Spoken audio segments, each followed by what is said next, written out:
Alex, Hey, we Tom. we have been busy. It has been a We have. very, very busy 9 weeks. But I'm excited.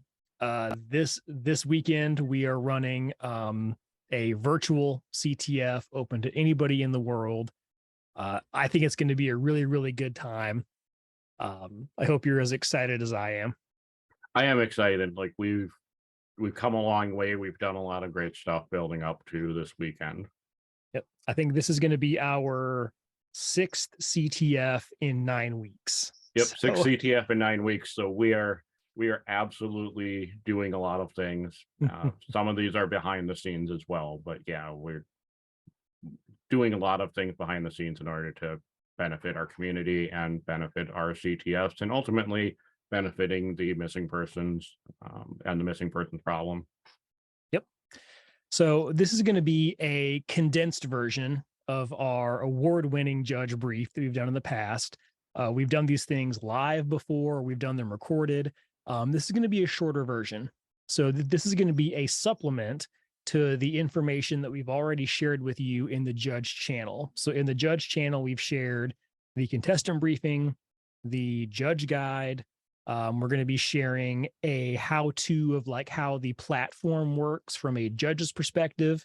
And then we're going to have this brief. So the purpose of this brief is really just to drive home what is the judge role? What will you all be doing on Saturday? And then we're going to walk through some example submissions and then just kind of wrap it up, with some, good things to know at the end. So it's going to be a lot shorter than our previous briefs, but still a lot of really good information. And we're always available for questions. So if we make this too short and we missed some of your favorite topics, or there's something that you're still stumped on, always feel free to reach out to us, hit us up in the Discord channel and ask questions. No problem. Yep. So without further ado, let's get started. All right. The judge briefing is all memes. Yeah, it always has been. Hmm. Always, as much as we condense this, we're still going to have memes. Still just memes. Yep. So just a brief summary of the explanation of the judge role. Again, it's important to know that every piece of intelligence that's submitted could be placed into a report for law enforcement, and very often is placed into a report for law enforcement. Because of this, we want to make sure that our judges are consistent. They're all on the same page for the submissions that they allow and the submissions that they send back for needing more work. We are also part of a very big team, so you're not alone in this task. You can reach out to others. You can ask for help if you feel overwhelmed. We have a great community, great Discord chat that you're going to be a part of during the event, that you're able to reach out and communicate to others for a lot of items. Yep. So your all's role that you're going to be playing on Saturday is going to be a combination of judge, coach, and advocate. We are counting on you all to be like that first filter of good intelligence. So your teams are going to be submitting you pieces of intelligence that you will have to verify. The pieces that you approve are probably going to wind up in a report for law enforcement. The pieces of intelligence you reject will still be wrapped up in that final data set, but probably won't get called out in the final report. So this is a very, very important job. But if you think about it, like, you're not so much judges, like, you want your teams and we want your teams to have as many accepted flags as possible. So I think of it more as a coaching role. Like, if your teams aren't submitting good intelligence, we're counting on you to coach them through how to submit better intelligence, but also to maintain the integrity of the data set. Yeah. And you can absolutely guide your teams. This isn't one of the items. I love this picture because just everybody on the same side of the screen. You're not opposing each other. You're all working together. So certainly, within some guidelines that you're certainly not going to have them cheat, but really at the end of the day, it's the intelligence that matters, and helping them to sharpen their trade craft, to come away having an enjoyable time, and to submit valuable intelligence. That's really our end goal. Yep. So, and additionally, with the intelligence that is submitted and the feedback that you give, we also really want to drive home one of the key points with a lot of the changes that we've made. We've made some changes to the flags to where they now have to submit the flags and articulate the relevance of the flag. So there may be a lot where you're working with them.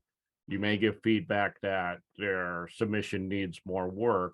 But one of the important things for this is also to remember that when you give a rejection reason, we don't want to see it be short or abrupt, because the contestants are going to look at it same way Winnie the Pooh is looking at this and going, this doesn't tell me anything.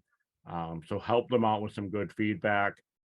You can put the information into the rejection reasons for that, good feedback. If you need to reach out to your team, do a virtual huddle with them, feel free to do so in order to get your team to a place where they have that good submission, that good intelligence that comes in. Yep. So This is my favorite part of the entire briefing. We're going to go through some common examples of really good submissions that you would definitely want to approve. We're going to walk through some examples of like not so great submissions and talk through, why they're not great, and also how you can coach your teams into making it an acceptable submission. So this is probably the most valuable, like technical piece of this entire brief. If you watch this and still have questions, please drop a question in the judge channel. Like, we want you to be as prepared as possible going into Saturday. So the basic subject information category is by far our most popular category. Like, that's where the majority of our flags and our submissions end up. So you're going to see this a lot. And this basic subject information category is also the bedrock of these entire investigations. So it's really, really important to get right, and for you all to feel confident that you're accepting, good intelligence. So in this example, you can see from the source URL that it's going to Human Decoded's Facebook profile. They have some really good screenshots here comparing the missing person photo as well as a photo, from my Facebook. And they do a really good job articulating in the relevance section, like, why this is the missing person and why it's relevant. So this is a picture perfect, because obviously we set it up, but this is a picture perfect basic subject information submission. Alex, yeah, anything to add here?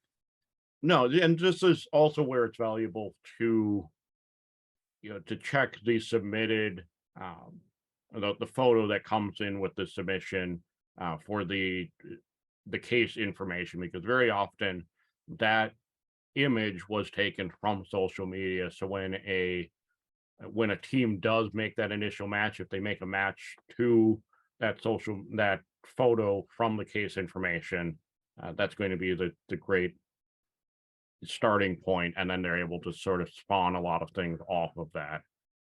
Additionally, we do have within the judge channel, we do have some facial recognition tools for if you really want to help your team make sure that the photos that they're submitting, the photos on the social media they're submitting matches what is the case information. We have some tools and guides there.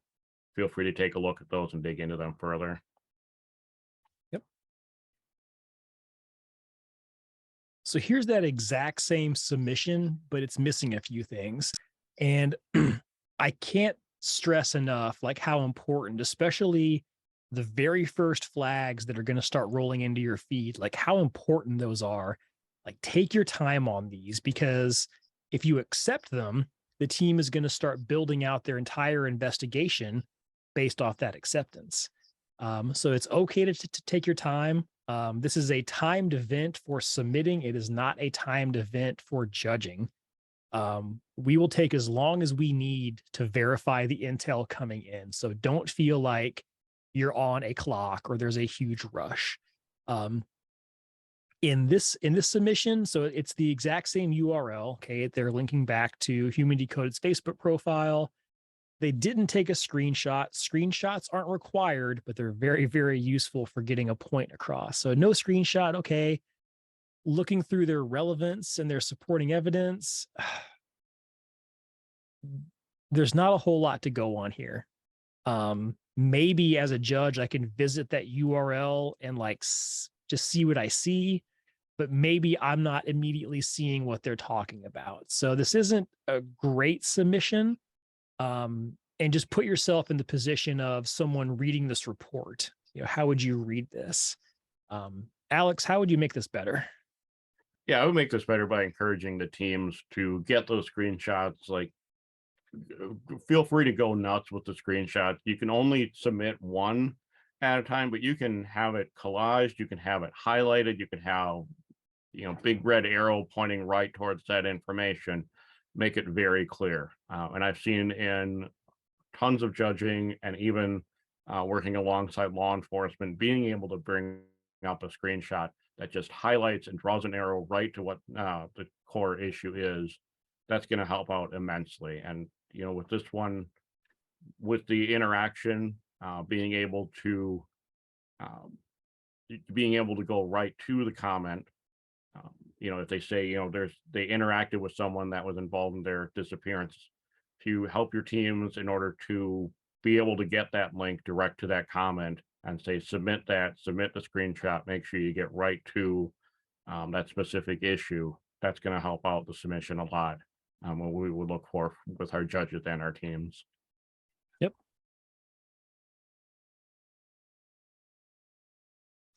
Okay. This is my favorite slide to talk about. Because this is probably the biggest mistake or the biggest maybe misdirection that I see maybe newer investigators or newer teams make.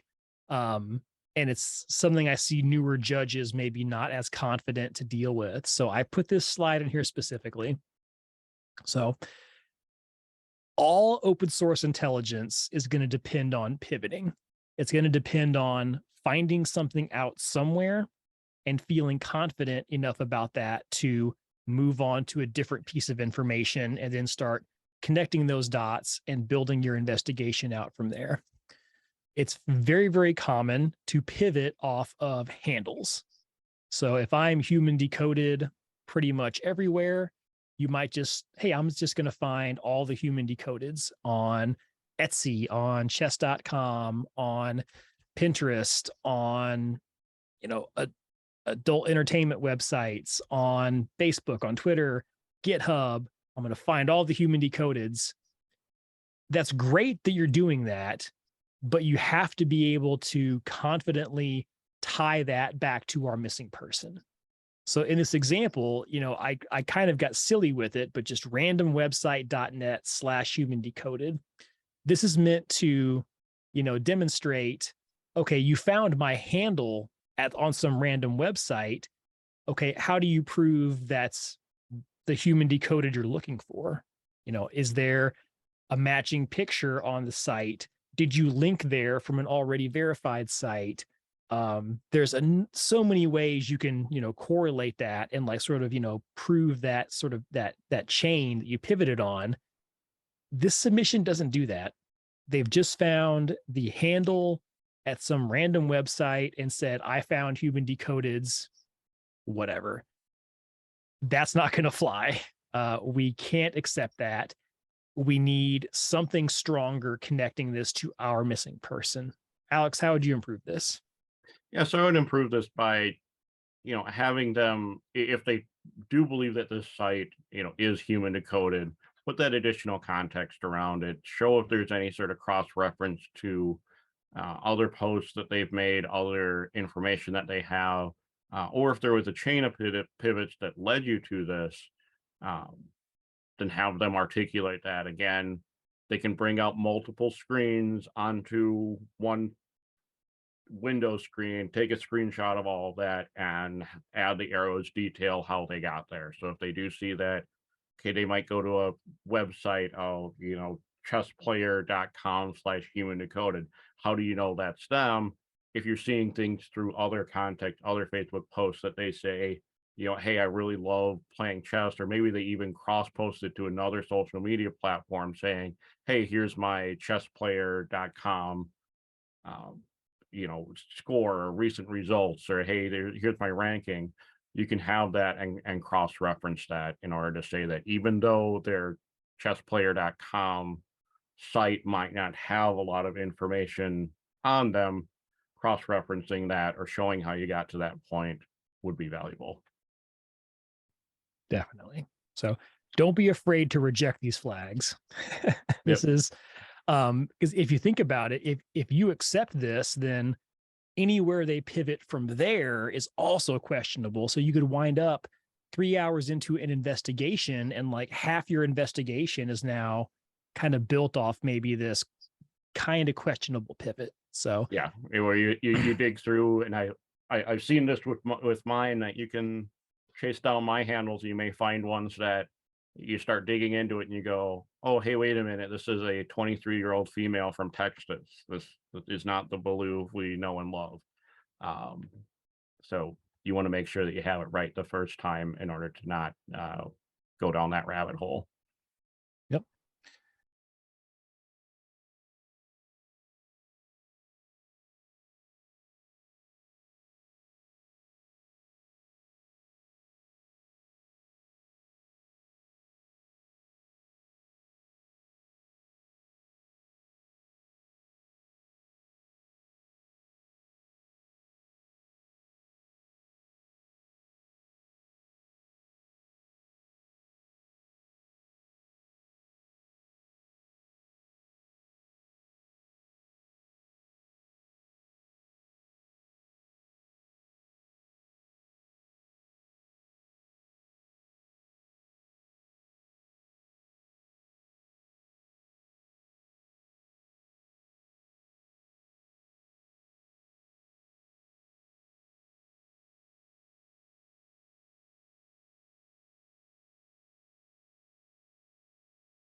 And that really ties back into, what we said at the beginning of this brief. Like, you're not just there to reject questionable intelligence, you're also there to tell them how to make it not questionable. So please keep that. If you're only listening to one thing throughout the entire competition, like, you want your teams to get as many points as possible. So Yeah, feel free to coach them through how to make a better submission. you're sharpening their trade craft. You're helping them make the best use of their time as well. Yep. Probably our next most popular category is advanced subject info. So these are going to be things that are maybe a little bit more telling about a person than just the basic subject info. So it's going to be things like identifying markings, tattoos, unique piercings, scars, unique hair colors, um, evidence of mental illness, evidence of physical illness, evidence of, addiction, evidence of compulsive behaviors, just things that are going to be, a bit more telling about a person, that could inform, the decisions they were making, where they might go, things like that. Yeah, So so it's just not just photos. It's also a lot of that unique identifying information. So, yep. um, license plate information, and it, even with those points, it's important that uh, to have that information, even if the team doesn't run that down to the last mile. Information like license plates, the team doesn't need to run those down. Um, Submitting those over to law enforcement, they'll take that final mile. But this is an example of an excellent one as well. It has that source URL. It goes directly to that Facebook link. Again, you can help your teams out with if there's if they're sending it a general link, they can always go direct to a comment, just right click and, copy that URL, so when you go on like the comments, you can right click that little hyperlink there in order to get a more specific URL. You can help them out with that. This is an excellent one because it shows the screenshot. So even before visiting the link, you know what to expect as a judge. Any reporting team, law enforcement that's seeing this, they know what to expect. They have that image right there. They can take that image and use that in whatever internal communications, investigations that they need. And then you have that source URL that clicking on that URL, it's going to take them right to that image that's all going to match up, and it's going to be a very excellent submission. So this is an example of probably one of the most polished submissions that we'll see. Yep. So this one, however, it needs improvement. Because again, in contrast to the earlier submission, this source URL does not go to that specific link. It just goes to the base landing page. And it may be that right now, if you go to that base landing page, right at the top is that lower back tattoo that is being referenced here. You may see that right away, but that page may change. The individual may make some more posts where that's pushed down on the main page. Facebook may change their algorithm as to what to display, and it's no longer at the top. So this would be one of the things to where having that screenshot showing, hey, here's a screenshot of that lower back tattoo. You know, that way, if it moves around, they're still able to see it. And then encouraging them, if necessary, helping them find that link saying, hey, here's how you get a direct link to it. Just, find the item and just, right click and, copy the URL and get that specific URL submitted as well. So Tom, anything further for articulating this one? No, that was perfect. Excellent.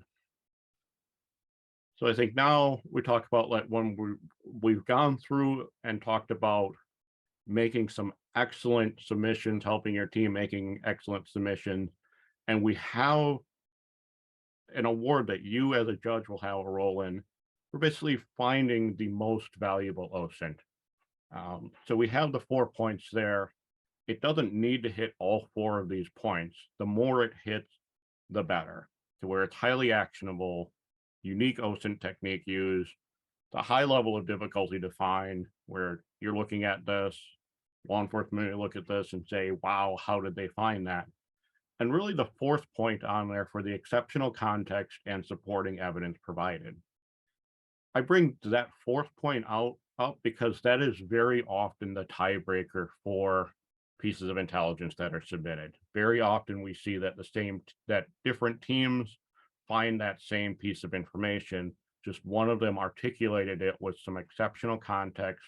The supporting evidence is excellent. I've had ones to where they've detailed out the timeline of events to show everything that happened, and then has that advancing the timeline, those items that happened since since they went missing, or it has a very detailed guide, very nice laid out screenshots with all of the steps and connectors, having that level of articulation and making it very clear and very easy to follow even weeks after the event. That's the exceptional context that very often defines the most valuable OSINT. If you do have any that you feel are most valuable in OSINT, as that 5th member of their team and as that advocate for their team, you're the one that brings those forward. So we're going to have a channel in Discord where you can share those submissions. So using that share function to get that direct link from our platform, you'll drop that item into that judge channel, into the MVO Discord channel. We would take a look. They'll be decided upon by the entirety of the core team. So Tom and myself will take a look over them, and then we'll also elevate them to the core team. So really the core team decides which one is really outstanding. And then they would receive the most valuable OSINT award. This is also currently the highest award that we give out. So Tom, any more details on this?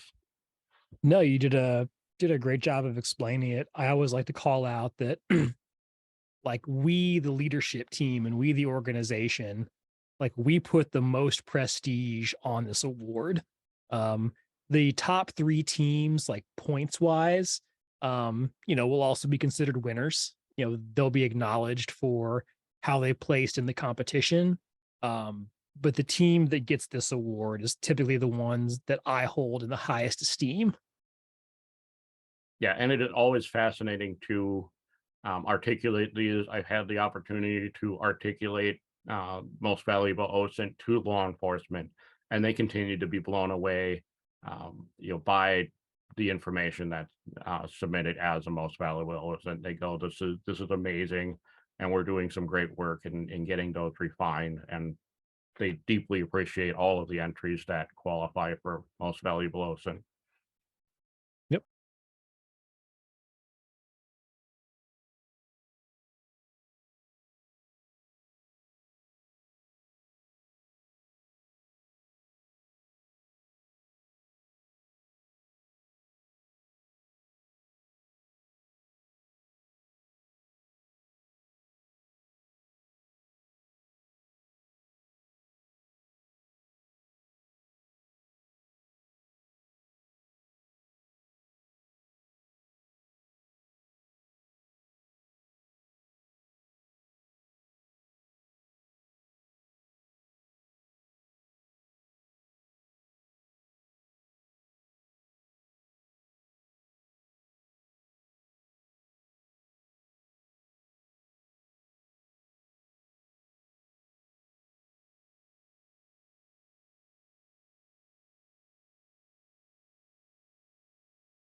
So, Tom, you want to go through with the summary?